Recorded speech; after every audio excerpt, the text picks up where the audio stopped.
You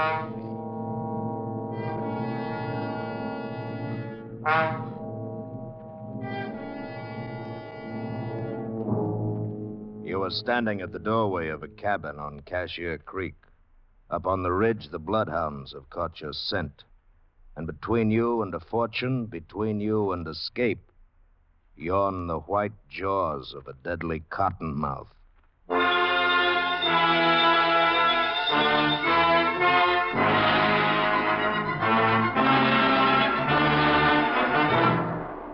Escape, produced and directed by William N. Robeson, and carefully contrived to free you from the four walls of today for a half hour of high adventure.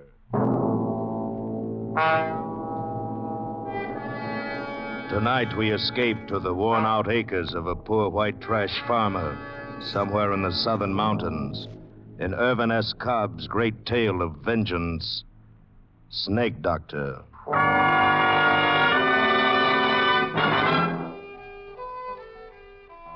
This story is about snakes and two men. One man was afraid of snakes and the other wasn't. The one who wasn't was known along Cashier Creek as Snake Doctor. His cabin was near the creek bottomland where there's a powerful lot of cottonmouths. And he earned his meager living by rendering down their soft fats, bottling the oil, and selling it. For everyone knew there was no remedy for rheumatism like snake oil. Snake Doctor was harmless enough, but there were folks who honestly believed that he was a colleague of Beelzebub just because he wasn't afraid of snakes. And that's not all they believed about him.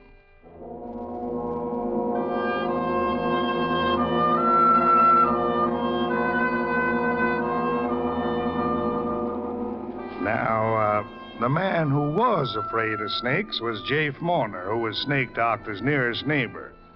Jafe was the kind of man we all know who suspected, feared, and hated anything he didn't understand. And he understood neither cottonmouths nor the Snake Doctor. In short, Jafe was ornery, ignorant, and shiftless. He'd rather shoot squirrels and chop cotton. He'd rather fish than hoe corn. And that's just what he's doing now, fishing down at the Big Hole with his son and heir, Finney, who's old enough, but not quite bright enough to handle a gun. Missed him, doggy. Finney, you blame fool. I told you not... He gets in the creek. What? The cottonmouth. Tramp on him in front of you. Cottonmouth? Where the varmint on earth leaves... You got him. You got him. Keep your foot on him while I fetch a stick. You don't need to, son. Yeah, he's dead. Now, come here. How'd you hit anything that rifle, Pa? I had a bead drawn on him right and I couldn't... You darn fool. Oh, Find Pa. a blame snake whilst I'm a-fishing? Heck, you was sunning yourself not more than to there from you. How'd you like to get yourself bit? Won't be no fish around here till thunderation after all that racket. Well, come on, let's go home and get us some victuals.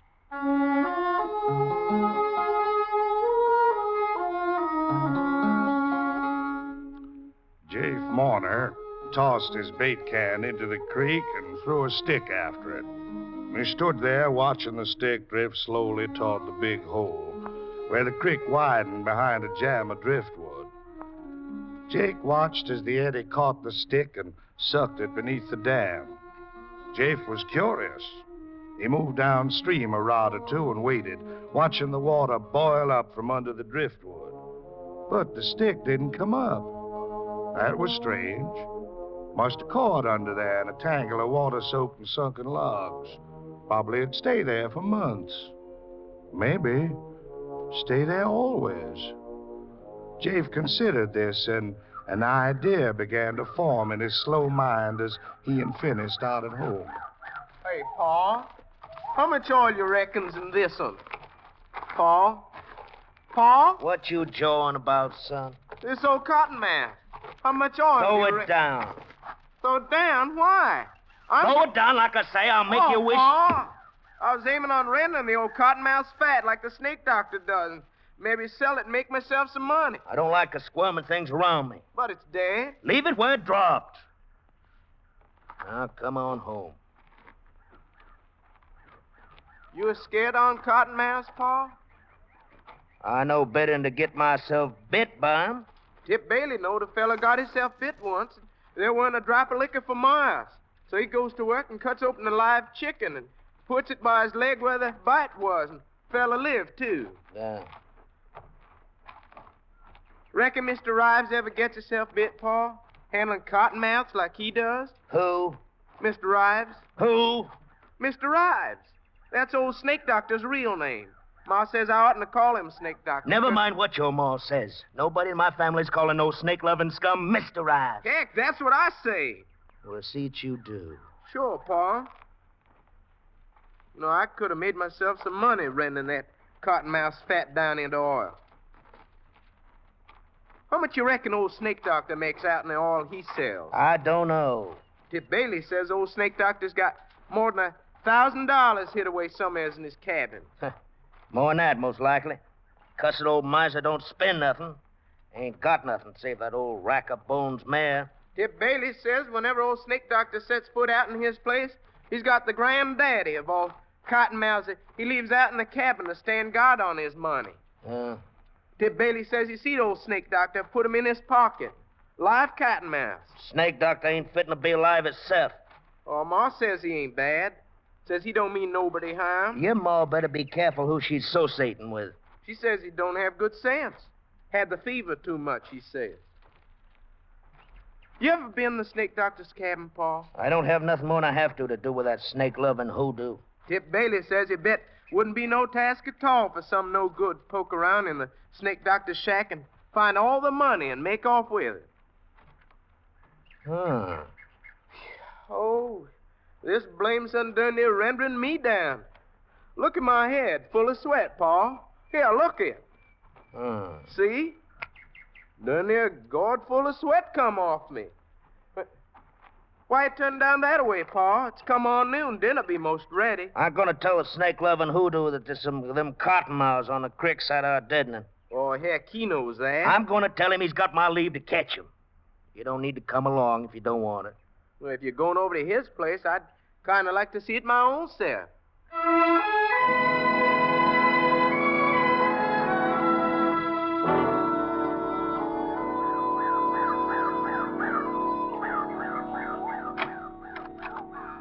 Go on in, Pa. He ain't to home, else he'd have showed himself by now. I reckon so. Can you see any of the snakes, I told Pa? you to keep an eye out for him. I bet it's in one of them chinks, Pa. I bet the money's in I one ain't of them... looking for no money. Must be a dang snake itself living in a place like this. Pa, I know you ain't looking for any money, but if and you was, wouldn't you look in that chink right up there? Where, son? Right there, second log above the fireplace on the right. You see that there hole? Yeah. I reckon I would look up there. Well, since we're here. Might as well see for myself. Oh, I wouldn't be a mite surprised if old Snake Doctor... Pa. Huh?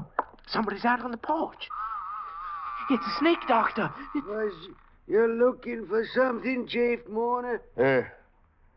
Yeah, I was looking for you. I want you. Yeah.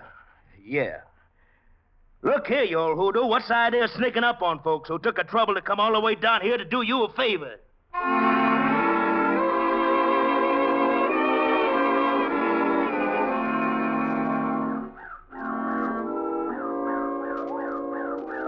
Yes, sir.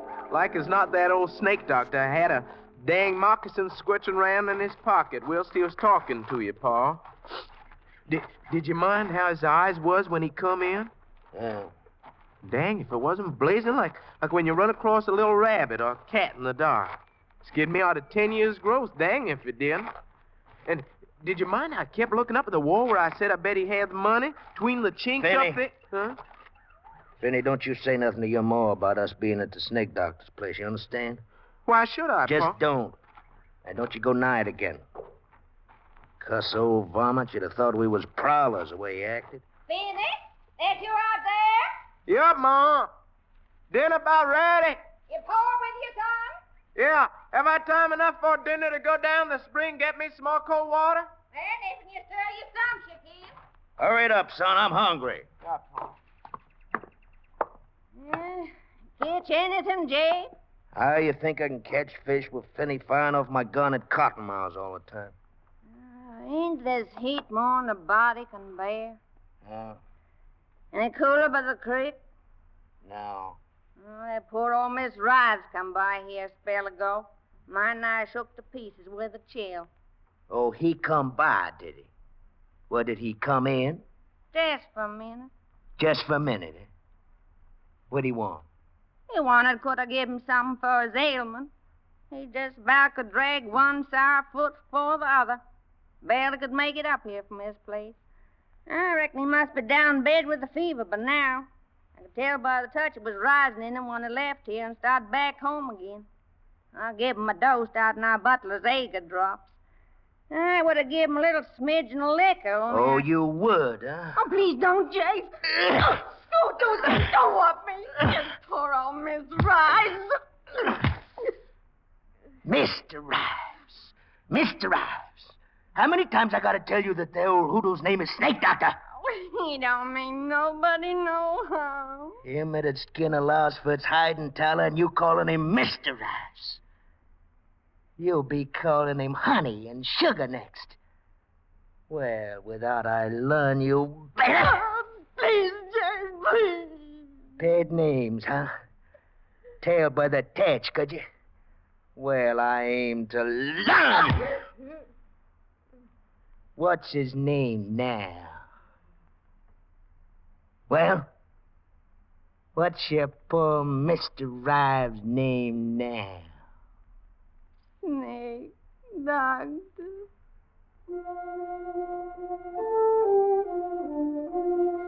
Kizzy Mourner rubbed the ugly red welt on her scrawny arm and gave the frying pan full of sizzling side meat a hopeless nudge. She prayed that the weight of the victuals might take the edge off Jafe's temper. Finney slouched in from the spring and saw the mark on her arm. Pa been whomping you again, Ma? She didn't answer. What'd you do this time? She silently dished up the hogback and cornbread for 2 men, and while they sat at table, she ate on her feet, serving them between bites, as was the custom in the Mourner household.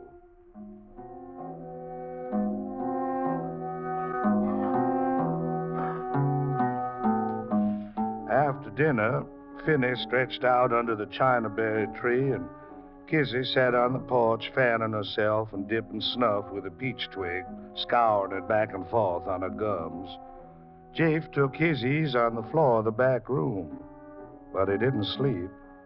One thing he'd seen that day, and another thing he'd heard. He was adding them together. That stick that had disappeared under the log jam, and the snake doctor's money. It was 4 o'clock before any of them stirred, and then Jafe spoke to his wife for the first time since noon. Where's that there vial of drinking liquor, Kizzy? By the window. You took it out in your pocket after you laid down.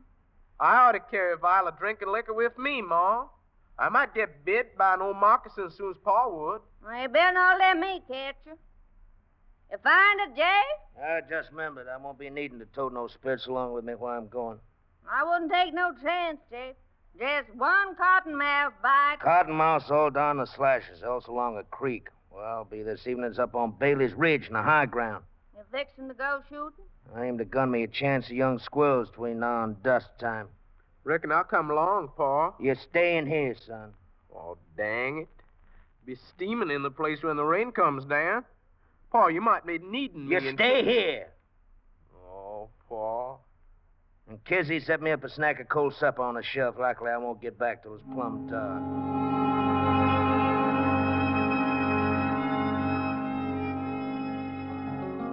Jafe Mourner turned north through his struggling cornrows, and in a minute he was lost from sight. He kept on for nearly a mile until he came to a wild red mulberry tree. Where mulberries are, they're bound to be squirrels. Very neatly, he shot 2 young grays through the head. But Jafe was a master marksman, and unsuspected by any who knew him. Jafe had another quality denied most of his kind. He had an imagination. Today it was in excellent working order. He tied the brain squirrels together and swung them over his shoulder. If needed, they would be his alibi. Then he sat down under a tree a while. Yeah, I got plenty of time. Don't need to get down to Snake Doctor's place till about dusk when he comes out to feed that swayback mare of his. Mr. Ryan.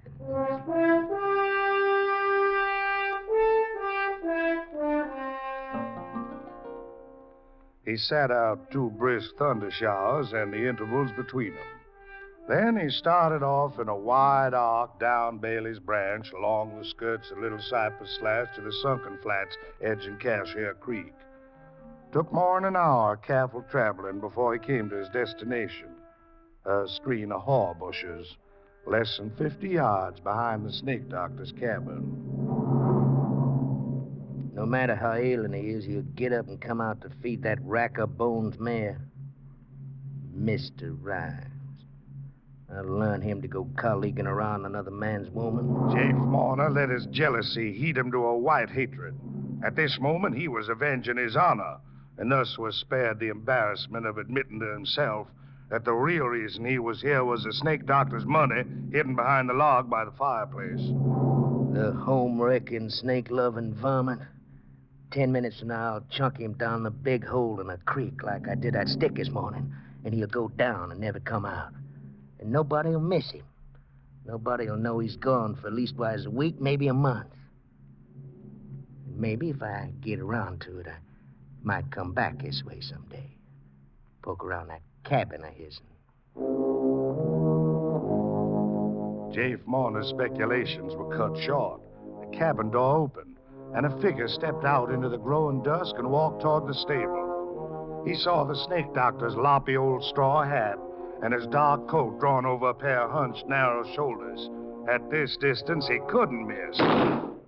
And he didn't. The figure jerked backward and then went face forward. Jafe started for him, and then he stopped. His eyes bugged. His mouth formed a scream that he couldn't utter. His rifle dropped to the ground. He had just killed the Snake Doctor, killed him dead with a .32 caliber slug through the head. And there on his doorsill stood Snake Doctor, whole and sound and staring at him. Jafe Marner, what you done? The scream came at last, for Jafe Marner had seen the devil, this Snake Doctor who arose alive from his bullet-riddled body.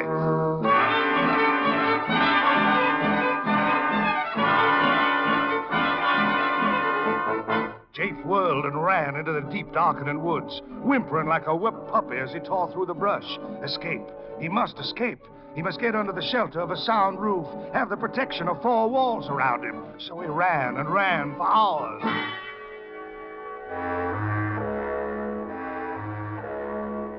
It was close to midnight when he came out on a dirt road a short distance southeast of his deadening. Beyond the next bend, he'd be in sight of home. Then he stopped. Around the bend, coming toward him, was a joggling light, a lantern hanging on a buggy. Jake flattened himself in a clump of brush to hide until the traveler passed. And then, just as the rig was opposite him, he heard a call coming from the other direction. Jogging. Hold now, steady. Oh, it's me, it's Davis Ware. Is that you, Tip Bailey? Yep. Hoping it out from the junction. Tolerable tired, if anyone should ask you. What brings you out this time of night, Davis? Somebody sick? Sick? Nothing. There's been hella popping in these here bottoms tonight. Steady, boy, steady. Now, what you mean? A killing, that's what I mean. A dirty, cold-blooded killing if there ever was one. Don't say. Who's gotten killed? I'm a-fixing to tell you.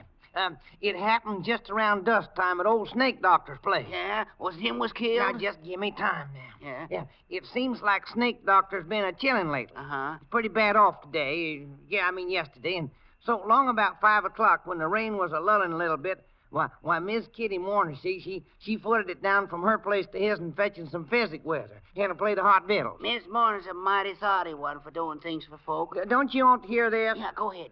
Well, seems like she wasn't afeard of the Snake Doctor's place. Well, I'd have been all over that. Well, pretty soon after she got there, seems like he tried to get up out of his bed to go feed that old crow-bait nag of his. Uh-huh. Rain had started in again, but then it's pouring down hard, so she made him stay where he was at, and she put on his old hat and throwed his old coat around her to keep off the worst of the wet, and then she started out the back door to do the feeding herself. Yeah? And no more'n she got outside and a shot come from the edge of the woods, and down she went with a bullet through her brain. Killed her. Dead as a dog. But who done it? Well, that low-flung husband of hers done it. That's who. He must have followed her down to Snake Doctor's and then just laid in wait for her. They certain 'twas him then. Why, sure thing. Snake Doctor jumped up when he heard the shot, and he catched a quick look at Jafe over the fence. He did. Yeah, there was a long streak on Kizzy's arm where he must have whooped her at during the day. Well, hanging's a sight too good for him to catch him. No, but they will. Some thinks that he's made for the slashes and hid out there. Tracks led off that way. Uh-huh. Oh, there'd be a line of men throwed all the way around Little Cypress before sunup. Sheriff got there yet? No, but he's due any minute with his pack of dogs. They telephoned in from Gallup Mills that he's on his way. That trail ought to lay good, ground being damp like it is. Sure should. Old Snake Doctor, he's crying on and raving around up at Mourner's place that the Lord's going to strike the murder down his track. I'm putting my main confidence in them bloodhounds. On them first, and then maybe on a stout plow line and a limb of a tree. Yeah, it's more certain. Yeah, I'm just putting out from my place to fetch my oldest boy. I wouldn't want him to miss a lynching. There's a good-sized crowd up there already. I'll go up and join him. I got a pistol here in my hip pocket. Poor Miss Mourner. She always was Kizzy, a good-hearted, she's hard-working... dead. A shot Kizzy. Did you hear something just there? Oh, I can't say I did. Probably a rabbit breaking through the brush. Listen. Huh? Sheriff's a-coming. You can hear them hounds of his, and I got to hurry. Get up there, Bessie. I'll see you back tomorrow. Well, you sure will. Jafe didn't have time to waste mourning his dead wife. And he was even a little relieved to know that the Snake Doctor wasn't the devil incarnate. He had a chance against a lynch mob and a pack of bloodhounds. This was the kind of antagonist he could understand and outsmart. Jafe's imagination went to work again as he backtracked along the creek bottom in the spotty moonlight. Gotta throw them dogs off the trail. Gotta wade the creek, even if it is full of cottonmouths. They must be all around me now. But folks says they don't strike in the water. Well, I hope them folks is right. Gotta get back to the Snake Doctor's. Get his money while he's still up at my place with Kizzy's remains. And get his money, then the rest would be easy. Make for the deep timber. Cross country to the river. Make it by tomorrow sundown. Hire a shanty boater to ferry me to the Arkansas side. Get a haircut and catch a train for Summers else. But gotta get Snake Doctor's money first. Snake Doctor's cabin was dark and empty when Jafe reached it, and he needed light for his search. There were a few dull embers in the fireplace, and he threw on some kindling, but it didn't light. Very well, he knew where the chink was. He'd find it in the dark. He scrabbled at the logs, felt some bark give, felt the clay mortar crumble under his fingernails. Here it was, a hole big enough for a man's arm. He plunged his hand into it, touched something slick and smooth, and then something sharp plunged into his thumb. The fire flickered to life. Jafe yanked his hand out of the hole, saw two tiny bleeding punctures in his thumb. At the mouth of the hole stretched the wide open jaws of a cottonmouth. It worked fast. He felt the pain leaping from his thumb to his hand, seeping up his arm. He only had some liquor. He had a fresh killed chicken to slap on the wound. He had nothing. Then a sharp, horrible pain wrenched his heart, and a second.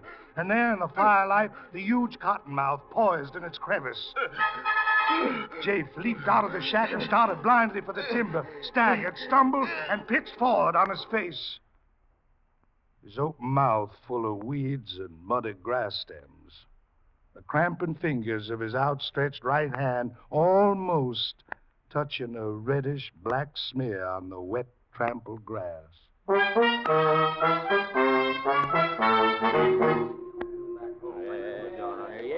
Good riddance, by gravy, that's good riddance. I'd call it that, wouldn't you, Dr. Bradshaw? Well, I reckon there's sort of a rough justice in the way he died. Look, his hand reaching out. Just about touches the blood where his woman fell. This has been quite a night, Davis. I've just examined the body of a man who appears to have been killed by snakebite. Killed good and quick, too, judging by the evidence. Well, Doc, ain't that the way a cottonmouth always does kill a man, sudden like? I always heard tell that... Never mind what you heard. I'm going by the facts. I've been practicing medicine in this county for going on to 46 years. And I tell you that in all my life, I've never known but 2 or 3 people actually being bitten by water moccasins. And until tonight, I never had the personal knowledge of anybody dying from a bite of any kind of a snake. Well, is that a fact? Hey, what's going on over there, Doc? That Mourner's boy kicking up the fuss? Yeah, he's a no good, just like his pa. What's the trouble, Tip? Penny his went out of his head. I'm gonna kill a snake and bitten my paw. Then I'm gonna give that old snake doctor a whooping for keeping a reptile in this place. Your pa got just what was his due, Fanny. Snake doctor ain't to blame none. He's a hoodoo devil. Look-a-here, boy. Mr. Rives promised all his savings, nearly $100 to pay for burying your ma decent. That's how much he thought of her. Now, go on home, behave yourself. Yeah, go on, Penny. Ain't no Somebody reason ought to you kill hang that around reptile and here. bit my paw, and I'm gonna do it. Hey, Doc, just a minute ago you started to say something about snake bite not killing. How you account for Jafe here? Well, the late Jafe Mourner had a rotten bad heart, Davis. Oh, he sure did. Yesterday proves that. I don't mean in that sense. I mean there was an organic weakness. A curious thing, though, there was no swelling anywhere. Well, there's them 2 marks on his thumb. Them snake gashes like some I've seen. Now, that don't explain what's... Hey, it's Penny Mourner. He's in the cabin. That fool kid, come on, Doc. He's probably shot somebody. I shot at it, but I didn't hit it. It's going to get me like it got my paw. Hey, come on, Doc, come on. He said he shot at something in the cabin. I don't see anything. Oh, Finney's had enough happen to him yesterday to upset even a bright boy. So we can... Oh, there it is. What? That cottonmouth up there in the hole of that log. Oh, that. The snake doctor told me about that varmint. Look at him closer, David. Oh, no, sirree, not me. Go ahead. It's just a stuffed snake. Stuff? Yeah. Snake doctor believes in precautions, 'cause that hole's where he hides his money. That snake could scare anybody away who didn't know it was stuffed. But just to be sure, old snake doctor lined the hole with coils of barbed wire. I see. You think that them marks on Jafe's thumb was got off of the barbed wire, huh? That could be. Lot stronger hearts than Jafe Mourner's would have stopped beating at a scare like that. Well, I'll be sweet. Old snake doctor's a cute one, ain't he?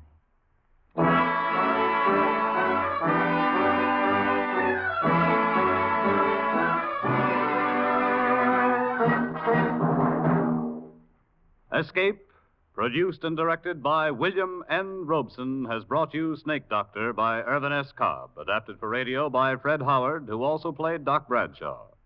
With Bill Conrad as Jafe, Paul Frees as Finney, Ruth Parrott as Kizzy. Barton Yarborough played Davis, Louis Van Ruten played Snake Doctor, and Tip Bailey. The original musical score was conceived and conducted by Cy Fuhrer. Next week... You were alone in a remote old world village inhabited by cat people, and you were desired by a beautiful cat girl who wants your soul.